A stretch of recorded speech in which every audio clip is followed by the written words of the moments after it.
स्वराज्य हा माझा जन्मसिद्ध हक्क आहे आणि तो मी मिळवणारच। ही गर्जना आठवते?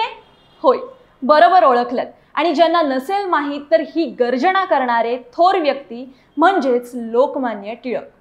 टिळक फक्त एक नेता नव्हते, ते एक विचारवंत, एक शिक्षक आणि विशेष म्हणजे एक अत्यंत प्रभावी पत्रकार होते। त्यांची लेखणी म्हणजे एक प्रकारे क्रांतीचे हत्यारच होती। आज आपण बोलणार आहोत त्यांच्याच अग्रलेखांबद्दल, ज्यांचे अनेक किस्से आहेत आणि ज्यांनी संपूर्ण देशात स्वातंत्र्याची चळवळ चेतवली। पण सुरू करण्याआधी खाली दिलेल्या बेल आयकॉनवर लगेच क्लिक करा, म्हणजे असेच अजून इंटरेस्टिंग न माहित असलेले किस्से तुमच्यापर्यंत मी पोहोचवत राहीन। आपण जेव्हा स्वातंत्र्य लढ्याची गोष्ट करतो तेव्हा आपल्या मनात लोकमान्य बाळ गंगाधर टिळक यांचं नाव अभिमानाने येतं। पण टिळक म्हणजे केवळ क्रांतिकारक नव्हते, ते विचारवंत होते, शिक्षक होते आणि सगळ्यात महत्त्वाचं म्हणजे ते एक निर्भीड पत्रकार होते। त्यांच्या पत्रकारितेची सुरुवात ही 1881 मध्ये झाली। पण ही फक्त एक सुरुवात नव्हती, कारण टिळकांनी पत्रकारितेला एक शस्त्र केलं, एक असं शस्त्र जे थेट इंग्रज सरकारच्या मनगटाला हादरवून टाकत होतं।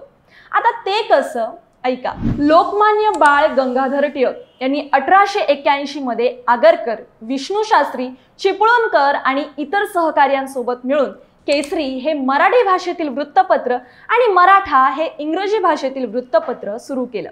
सुरुवातीला आगरकर हे केसरी आणि लोकमान्य टिळक हे मराठाचे संपादक होते, पण नंतर टिळकांनी केसरी खरेदी करून संपूर्ण संपादक पद स्वतः घेऊन त्याला आपला आत्मा बनवला।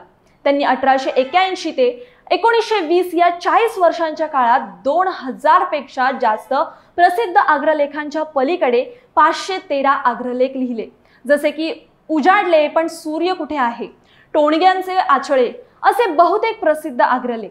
हे अग्रलेख इतके तिखट, अभ्यासपूर्ण आणि स्पष्ट होते की सामान्य जनतेला ते लगेच उलगडायचे आणि त्यांच्या मनात स्वातंत्र्याची जळती भावना निर्माण व्हायची। आता यावरूनच मला एक टिळकांचा अग्रलेख आठवतो, ज्या अग्रलेखामुळे त्यांना तुरुंगात जावं लागलं होतं। झालं असं, 1897 मध्ये पुण्यात प्लेगच्या साथीदरम्यान रँडची हत्या झाली आणि त्यानंतर टिळकांनी राज्य करणे म्हणजे सूड उगवणे नव्हे हा तिखट अग्रलेख केसरीत लिहिला। यामुळे इंग्रज सरकार संतप्त झालं आणि रँडच्या हत्येसाठी टिळक जबाबदार असल्याचा ठपका ठेवण्यात आला।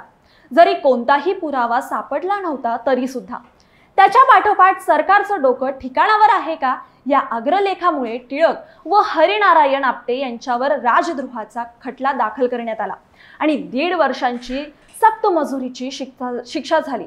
पण टिळकांनी लेखन थांबवलं नाही। त्यांनी 1906 ते 1908 साली अनेक अग्रलेख लिहिले आणि पुन्हा त्यांच्यावर राजद्रोहीचे खटले दाखल झाले। म्हणजे भारताच्या इतिहासात टिळक हे पहिले नेते होते ज्यांच्यावर 3 वेळा राजद्रोहाचा खटला चालवण्यात आला। अशाच प्रकारे टिळकांचे अनेक अग्रलेख आहेत, जसं की उजाडले पण सूर्य कुठे आहे, टिळक सुटले पुढे काय, प्रिन्सिपॉल, शिशुपाल की पशुपाल, टोणग्याचे आचळे, हे आमचे गुरु नव्हेच, बादशहा ब्राह्मण झाले, हे त्यांचे काही प्रसिद्ध अग्रलेख। खरं तर टिळकांनी या लेखांमधून अनेक लोकांना माहीत नसणाऱ्या घटना उलगडून दाखवल्या। इतकंच नाही, त्यांनी श्रीमद भगवद्गीता रहस्य या पुस्तकाचा अभ्यास करून कर्मयोगाचा संदेश दिला, म्हणजे निष्काम कार्य करण्याचा आदर्श, जो त्यांच्या लेखनाला आध्यात्मिक आणि नैतिक आधार देतो। इतकंच नाही, टिळकांनी गणेशोत्सव आणि शिवजयंती हे धार्मिक उत्सव राष्ट्रीय जागरूकतेचे माध्यम बनवले, जिथे लोकांमध्ये एकता, नागरिक तत्व आणि राज्यभावना निर्माण झाली। इंग्रजांच्या बंदीच्या वेळी या उत्सवांनी खुल्या राजकीय मंडळींचे स्थान घेतले। एकंदरीत टिळकांच्या अग्रलेखनीत फक्त शब्द नव्हते, तर आनंदाची लय, जनतेला उघड करणारी तलवार होती। त्यांनी दाखवून दिलं की काळजीपूर्वक विचारलेला प्रश्न, उद्दात मार्ग दाखवण्याचा वाक्य आणि निखळ धैर्य सगळं मिळून क्रांती घडवू शकतं। तुम्हाला टिळकांचं कोणता अग्रलेख लक्षात आहे किंवा कोणत्या आठवणी लक्षात आहेत हे आम्हाला कमेंट करून नक्की सांगा। आणि व्हिडिओ आवडल्यास चॅनलला लाईक, सबस्क्राईब करायला विसरू नका।